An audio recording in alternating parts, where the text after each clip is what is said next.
임피제 신부님께서 제주도에 첫 발을 내디디셨을 때 제주도는 그야말로 단군 이래 가장 어려운 상황이라고 해도 과언이 아닐 만큼 힘든 시절이었죠.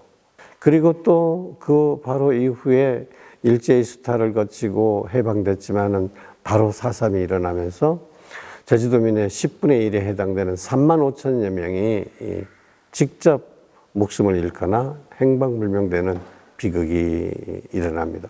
바로 그 시점에 임피제 신부님이 제주도에 들어오신 거죠. 제가 그 들어왔는데 제주도 사람들 사는 걸 보니까 가축보다도 더 어려운 형편에서 살고 있는 것이 아닌가. 그래서 제일 먼저 이 사람들에게 좀 인간답게 살 수 있는 길을 열어줘야 되겠다, 이렇게 생각하신 것 같아요.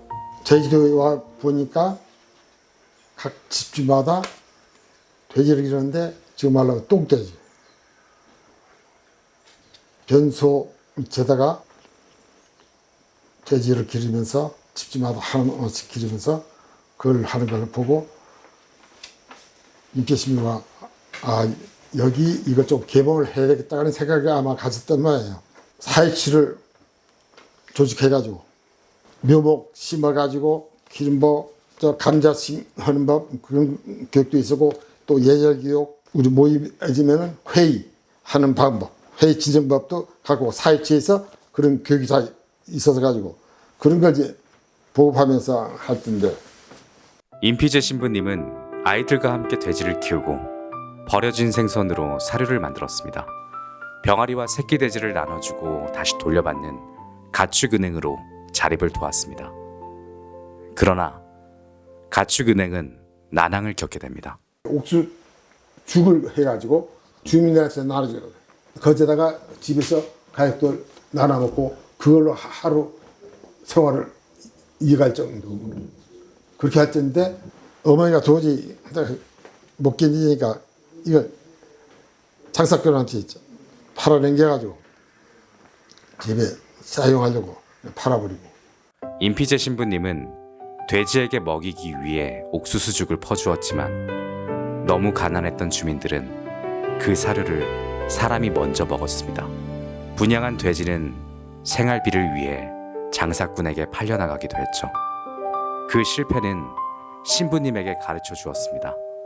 개인의 변화보다 공동체 전체를 바꿔야 한다는 것을요. 이후 그는 돼지 사육을 체계화하고 품종을 개량했으며 황무지를 개간해 이시돌 목장을 세웠습니다. 제주 축산의 새 길이 시작된 것입니다. 제가 갔을 때 이시돌이 아주, 그때가 아마 전성기가 아니었나, 이시돌 목장에. 그때는 돼지만도 거의 한 2만 2천여도 이렇게 기를 때고, 또 소도 한 900여도 있을 때고, 면양도 한 2,200수 정도 이렇게 있을 때니까 목장이 아주 좀 활기찬 그런 목장이었습니다. 많은 분들이 요새 이시돌 목장에 오시는데 이시돌이라는 이름을 잘 모르시기 때문에 많은 분들이 여기 사장님이 이시돌이라고 생각을 하세요. 아니고 농부들의 수호성인인 성 이시도르의 이름을 딴 목장이고요. 저희는 본격적으로 목장이 시작된 거는 60년대에 저희가 이시돌 중앙농업 실습학교라는 이름으로 한국의 많은 청년들에게 농업기술, 축산기술을 가르쳐주기 위한 목적으로 이곳에 설립이 됐고요.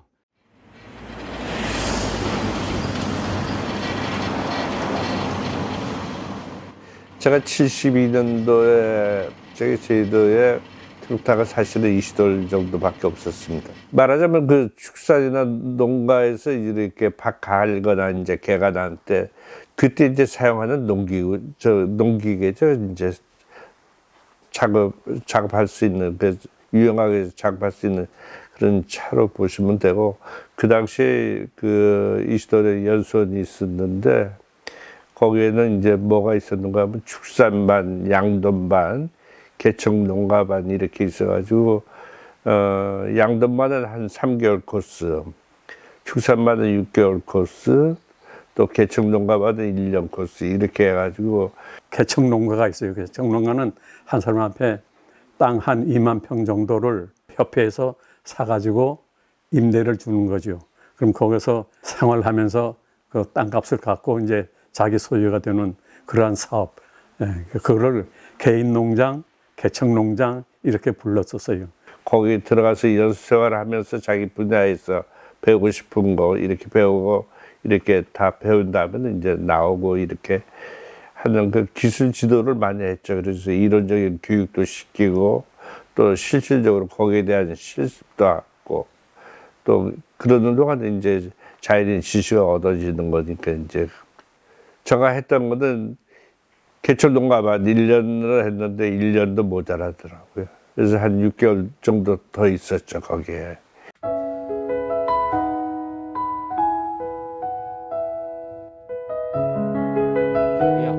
그 이후에 여러 가지 사업을 했는데 처음에는 주로 양돈업을 중심으로 이제 목장을 운영했고요. 지금은 유기농 우유 생산하는 낙농 목장하고 또 경주용 말을 생산하는 경주마 이렇게 생산하는 목장이고요. 전체 지금 저희 목장의 부지는 한 150만 평 정도 되는데 그 대부분은 말이나 소를 먹일 풀을 생산하는 목초를 생산하는 목초지로 구성되어 있습니다.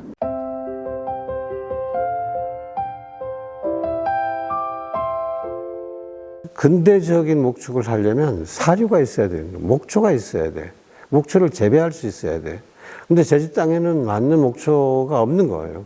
그래서 학자들이 다 손을 들었는데 임피제 시모님이 와서 보고 여긴 당신 고향 아일랜드하고 풍토가 비슷한데 왜 안 되냐. 그래서 많은 외국의 학자들을 불러가지고 연구를 시켜가지고 결국 성공을 해내는데 그 업적으로 인해서 막사이사이상을 받게 된 것이죠. 그런데 그렇게 해서 개발된 목초, 요즘 같으면 로열티만 해도 1년에 수십억씩 받게 될 텐데 제주도민들을 위한 거 그냥 다 나눠준 거예요. 그러니까 지금 제주도 전역이 다 목초가 됐고 다 소를 키울 수 있고 말을 키울 수 있는 목장으로 개발할 수가 있었던 겁니다. 이런 면에서 제주도의 지도를 바꾼 물이다라고 얘기를 할 수 있겠다. 푸른 목초는 곧 생명을 살리고 그 생명은 사람의 삶을 바꾸었습니다. 그리고 그 곁에는 생명을 다루는 또 한 사람의 신부가 있었습니다. 아일랜드에서 건너온 수의사 마이클 리어던 신부입니다. 이 마이클 신부님 경우에는 수의사였는데 갑자기 신부로 없었다가 신부로 왔어. 몇 년째 신부님이 그러시더라고. 봉사라니까 이 양반이 수의사 할 때 소들이 병 걸려가고 죽고 어떻게 가면 이 사람은 약품을 막 다 거기 갖다 줘보는 거라. 한 번은 이렇게 보니까 약이 없더래. 약이 없어지니까 마이클 약 어디 갔어? 신부님이 항상 귀에 닳도록 봉사만 하라 그러니까 그만 송아지가 다 죽어가는데 그 약품을 갖다 좀 살려가지고 그 약을 가져줬다니까 그게 감동받아가지고 내가 마이클은 신학대학을 시겠습니다 그러더라고. 메클지 신부께서 직접 하더라고. 난 그래서 이제 딱 졸업을 하고 신부가 되면은 일로 와라. 수의사가 신부가 되고 일로 온 거라. 대학 졸업하고 그 이제 같이 일하다가 이분 굉장히 계획적으로 딱 이분한테 이거를 물려주려고 넘겨주려고 딱 생각을 했던 것 같아. 안에 아일랜드에서 수의학 하나밖에 없었어요. 학교. 외국 갈 마음 없었지만은 인터뷰 면접만 부르면은 가서 형식적으로 하고 친구도 많고 술 마시고 생겨 했는데 그걸 면접하기 전에 누구한테 추천서 받아야 돼요. 그럼 우리 고등학교 선생님한테 받으면 학생한테 받으면 되겠다 했는데 그분한테 부탁하고 그러면 나 인터뷰만 해요. 인터뷰만 받으면 돼요. 너 아빠 이거 갈 가능성 없지만은 그러면 우리 수의학 학장한테 받으면은 인정할 것이야. 이 학장 이 학생 추천한다고 하니까 확실히 인터뷰할 거야. 그분 많이 뵙고 혹시 추천서 써주시겠냐고 왜 이거 하냐고 나 좀 외국 갈까 말까 생각 중이야. 뭐 봉사할 마음 있다고. 그분 옛날 콜롬비아 외방선교회 신학생이었어요. 자기 아는 신부님, 임PJ 신부님 여기 한국에 와 계시는데 목장하고 있는데 그 수의사 필요할지도 몰라. 여러 봉사자 가는데 뭐 신경해보겠다고. 그래서 그분은 임신부님한테 편지 보내주시겠다고. 알아서 하라고. 나 상관없다. 그 다음에 시험 마지막 막년 시험 앞두고 미스터 마이클 리어든 학장 사무실 오시라고 가보니까 학장한테 임PJ 씨한테 편지 왔다. 그 다음에 나는 어떻게 할까. 그래서 그 내용을 보니까 진짜 누구 올 수 있어서 너무 반갑다. 항상 필요하다. 그런데 가게 오게 됐어요. 처음에 영국까지 주말에 술 마시러 가려고 했다가 한국 2년 반 아니야 평생 살았어요. 그래서 그래도 재밌는 거는 제주도 안에 사는 거 너무 좋았어. 뜻밖의 나 못 살지 알았어. 또 못 사는 이유 많았지만은 또 가끔씩 여기 진짜 거기 왔을 때 좀 외로운 쪽이 있으세요. 힘든 쪽이 답답할 일도 많고 그래도 이상하게 마음 깊은 속에 괜찮았었어요. 좋았어요.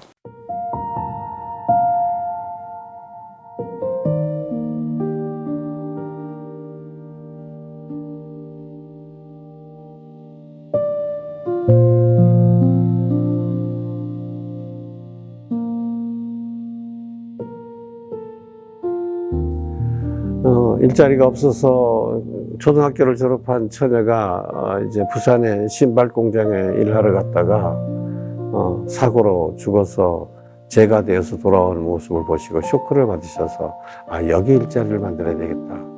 그래서 이시돌 수직사를 만든 거예요.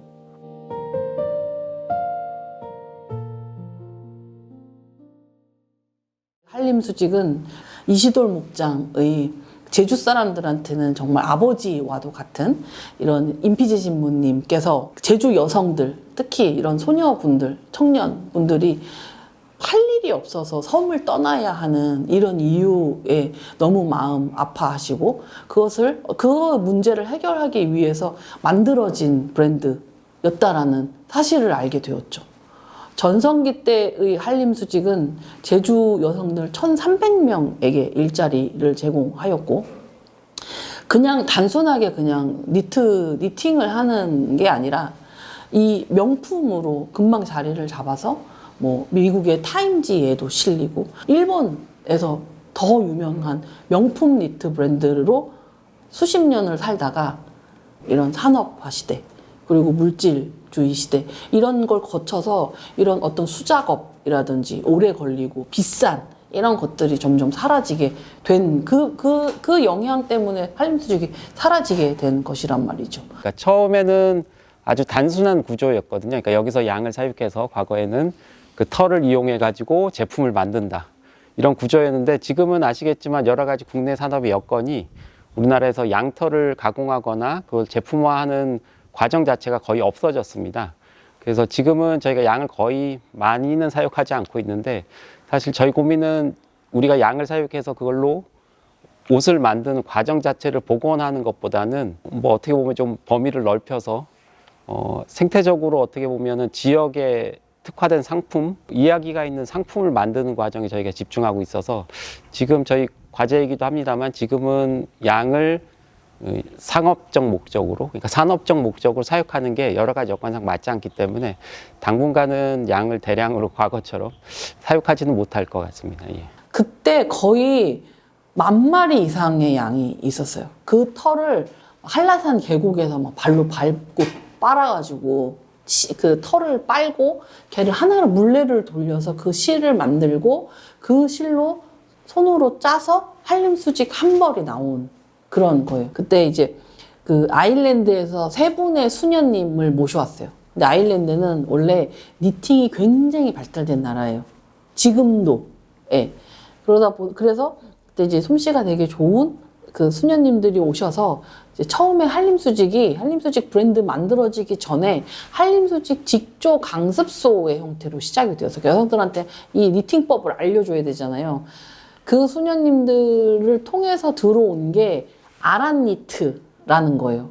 근데 이 아란니트의 아란이가 무슨 뜻이냐면 아일랜드의 아란섬에서 아란섬의 니팅 방식이라는 뜻이에요. 양모 니트는 원래 어부들이 입는 옷이에요. 왜냐하면 그 실이 자연적으로 가지고 있는 이런 양의 기름이 방풍과 방습에 굉장히 좋은 효과가 있어서 어부들이 입는 옷이에요. 그래서 그 아란 니트가 들어오게 됐어요. 근데 이 아란 니트가 이제 시간이 점점점 가면서 이제 제주 무늬화 된 거죠. 여기에 보시면은 이런 무늬들, 그리고 뭐 예를 들면은 뭐 여기는 이제 그 벌집 무늬인데 이게 이제 꿀벌, 그러니까 어부들이 입던 옷이라고 말했잖아요. 그 꿀벌처럼 부지런히 성실히 열심히 일을 하는 것, 그런 의미가 담겨 있고, 그리고 여기 이제 밧줄을 보면은 이제 배에서 사용을 했던 그런 밧줄의 무늬 등등등 해서 지금 다 하나하나마다 다 뜻이 있고 이런 패턴을 가지고 있는 그런 옷이죠. 그럼 사실 이게 대표적인 그 무늬와 이 배열의 한림수직 이제 기본이라고 할 수 있고, 이제 저희도 이런 뭐 다른 뭐 조끼라든지 아니면 뭐 스웨터라든지 이런 걸 만들면서 이제 조금씩 변형이 되거나 조합이 새로운 것들을 만들어내고 있죠. 한림수직의 방직기에서는 실보다 먼저 삶의 무늬가 짜였습니다. 그 무늬는 사라졌다가 다시 섬의 바람 속에서 되살아났습니다. 섬을 잇던 그 실은 이제 사람을 잇는 힘이 되어 한림신협으로 이어집니다. 제주도 전체가 좀 살기가 어려우니까 임시무님께서 이 사람들을 좀 잘 살게 하기 위해서 뭔가를 해야겠다 해가지고 보니까 은행은 문턱이 높고, 그러니까 은행에서 대출 받는 것도 어렵고 하니까 임시무님께서 이제 부산에 계시는 서 가브리엘라라는 수녀님을 모셔다가 신협을 제주도에 처음 이제 만드신 거죠. 그때 다 은행은 문턱이 높다고 그랬는데, 특히 이제 제 경험으로는 농협에 무슨 대출을 받고 싶어도 우리 동네 사람끼리 서로 보증을 서서 대출을 받을 수가 있었는데, 갑자기 같은 동네 사람은 안 된다. 한림 사람을 한 분 보증인으로 세워라. 그러니까 개척농장에 사는 사람들은 거의 다가 이제 외부에서 온 사람들이거든요. 그러니까 한림 사람을 알 수가 없으니까 대출을 못 받고 이제 그런 어려움이 있었죠. 그러니까 그때. 1960년대 은행이 없던 한림 사람들은 개로 돈을 모았지만 개주가 망하면 평생의 돈을 잃고 목숨까지 끊는 일도 있었습니다. 임피제 신부님은 안전한 은행을 만들고자 메리 가브리엘라 수녀의 도움으로 1962년 한림성당에서 촛불 아래 제주 첫 신협을 세웁니다. 가난한 신자들이 모은 작은 돈은 이웃의 삶을 지탱했고, 그 연대의 정신은 곧 사람들의 일터이자 집이 된 퇴시폰으로 이어졌습니다. 지역에 한 3만여 평씩 그 집 있는 거에 3만여 평씩 이렇게 나눠가지고 거기 개척농가, 그러니까 축산을 할 수 있도록 진공 상태를 만들어 가지고 가운데 그게 철근에 안 들어갔어요. 그 퇴시폰이. 퇴시폰 이거는 우리 어린 때 보면은 돌 싸니까 돌이 워낙 많으니까 그거를 돌 빼면은 요만한 거 얼마씩 해서 사는 거라. 돌을 이렇게 해라. 1m 가량 1m에 높이는 10cm다 20cm다 자갈 요만씩 하고 만들어가지고 깔아놓은 거를 우리 동네 사람들이 와서 망치로 패가지고 돌 자갈을 이렇게 만드는 거라. 이거를 사가지고 세멘 가루하고 그거를 모래하고 섞어서, 그래서 그걸 처음에 하더라고. 이렇게 가마니로 이렇게 싸가지고 그 위에 붓더라고. 부어가지고 처음에는 저거에 돼지도 키우고, 처음에는 돼지를 저렇게 키웠어. 퇴시폰과 신협이 사람들의 삶을 지탱했다면 이제는 그 삶의 마지막을 함께하는 쉼터가 필요했습니다. 의료의 손길이 닿지 않던 병든 이들에게는 그들의 존엄을 지켜주는 돌봄이 필요했습니다. 제일 어려운 파트가 바로 노인들 문제였어요. 이 노인들을 이렇게 제주도에 대해서 잘 모르시는 분들은 깜짝 놀랄 만한 문화가 있는데 저는 제주도에 제주도식 고리작이다라고도 얘기하는데 어른들이 자기가 생산 능력이 떨어지면 자기 집을 비웁니다. 그리고 문간에 있는 밭거리라고 일컬어지는 조그만한 집 방으로 옮겨가요. 그리고 거기서 자기 스스로 밥해 먹다가 그럴 밥해 먹을 능력도 안 되면 그냥 죽어요. 같이 있으면 다 같이 못 사니까, 다 같이 죽으니까 부모들이 스스로 밭거리라고 해서 그쪽으로 가서 자신의 삶을 스스로 마감을 하는 거예요. 이런 상황 속에서 이분들도 정말 인간적인 존엄성을 지니고 마지막을 보낼 수 있도록 해줘야겠다. 성 이시돌 복지의원은 돌아가신 임피제 신부님께서 이시돌 마을의 마지막 사업으로 만드신 곳이에요. 네. 2002년도에 이 금왕리에 집을 짓고 신부님께서는 이제 암 말기 환자들의 쉼터로 만드신 거예요. 그래서 호스피스 병동이라고 그냥 죽음만 지켜보는 게 아니라 다 알다시피 암 말기 환자들의 느끼는 통증 조절, 조절이란다고 해서 완전히 뭐 없애는 건 아니지만 통증을 완화시키고 조금이라도 암 말기 환자들이 느끼는 증상들을 완화시켜서 조금이나마 그 임종의 가정들을 좀 편안하게 해드리는 것. 우리나라가 암 환자들이 너무 많잖아요. 암 환자들이 너무 많고 또 그들의 마지막을 모실 수 있는 이곳은 앞으로 꼭 필요하다고 생각하고 있고요. 그리고 설립자의 정신대로 끝까지 이 무료병원으로 이어갈 수 있도록 많은 분들의 관심과 도움의 손길도 또한 필요합니다. 내가 암 말기 진단을 받고 그리고 모든 치료가 이제 더 이상 불가능하다라고 했을 때 내가 갈 곳이 있구나, 제주도에. 네, 그런 의미로 다가왔으면 좋겠습니다. 네.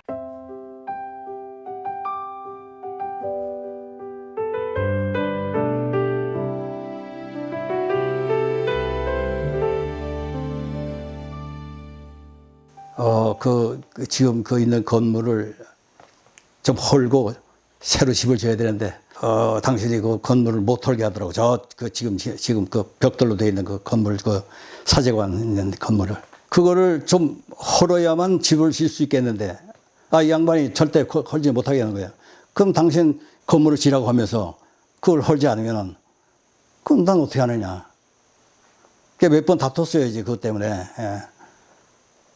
그러고 어느 날 아직 내가 결정적으로 한번 끝장을 보려고 밤에 신부님한테 찾아 들어가서 이거 아니면 못하는데 어떻게 할 겁니까? 그리고 내가 새로 건물을 멋지게 사직관 지어줄 테니까 헐자.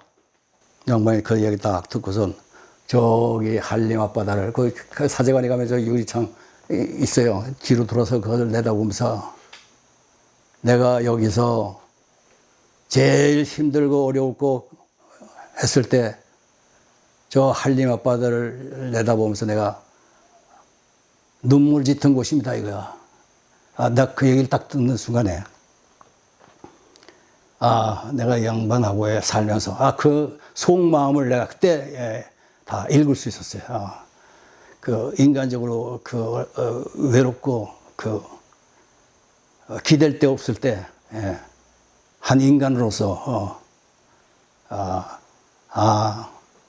이게 허우면 안 되겠구나. 그러나, 그분은 결코 뭔가를 끝까지 이루고자 했던 불굴의 사나이다. 의지의 사나이, 한마디로. 그 다음에 인터뷰, 이런 같은 인터뷰 부탁하면 자기 싫어. 지금 제가 예나 했던 일 알지 말고 지금 앞으로 할 일 얘기해보자. 뭐 할 수 있는지. 그것만 하셨어요. 자기 중심 안에요. 오히려 자기보다는 이스돌 우선이라고 생각하는 것이야. 그래서 나한테 넘겨주는 거는 나는 좀 두려움이 있었어요. 나 이 양반 실망시킬까 봐. 그러니까 엄청나신 분인 거 사실입니다. 엄청나신 분이고, 야, 한 사람 개인이 어떻게 이런 일도 할 수 있었을까 정도로 놀라는 일도 많은데, 다만 임 신부님이 자기를 내세우는 것보다는 자기가 한 일의 동기랄까요? 의미랄까요? 이런 것들을 항상 강조해 주기를 원하셨습니다. 그래서 신부님이 세운 호스피스 병원이라든가 이런 것들이 당신 앞에 항상 먼저 서기를 원하셨어요.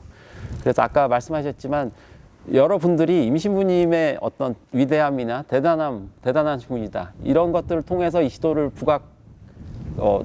많이 알아주시는 것도 너무 좋지만, 어떻게 보면 그 근본에는 임 신부님 왜 그런 일을 하셨는지, 임 신부님 왜 이 사업을 하시고 왜 이런 일들 하셨는지를 조금 더 생각해보는 계기가 되면 좋겠다는 생각은 합니다. 예.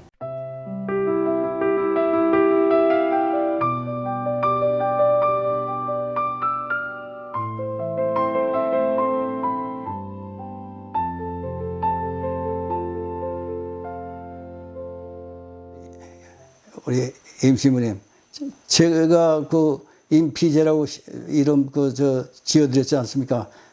패트릭 제임스 맥컨시, 그의 앞에 피자하고 제임스 제자를 해서 임피제 합시다 해가지고 임피제를 했는데, 천국에서 잘 살고 계시라고 생각이 됩니다. 성호를 긋습니다. 예, 신부님 천국에서 편안히 사시고 이 시도를 잘 돌봐주십시오. 아유, 신부님 너무 보고 싶습니다. 신부님이 계신 동안에 그래도 저희 든든한 지주목처럼 지켜봐 주시고, 제가 지금까지 있는 동안에 신부님 말씀에 순종할 수 있도록 이렇게 도움을 주셔서 감사합니다. 저도 신부님같이 언젠가는 또 땅에 묻힐 날이 있겠죠. 그동안에 신부님 어를 생각하면서 굳건하게 의지를 단단히 가지고 신부님의 모습을 담겠습니다. 신부님 감사합니다.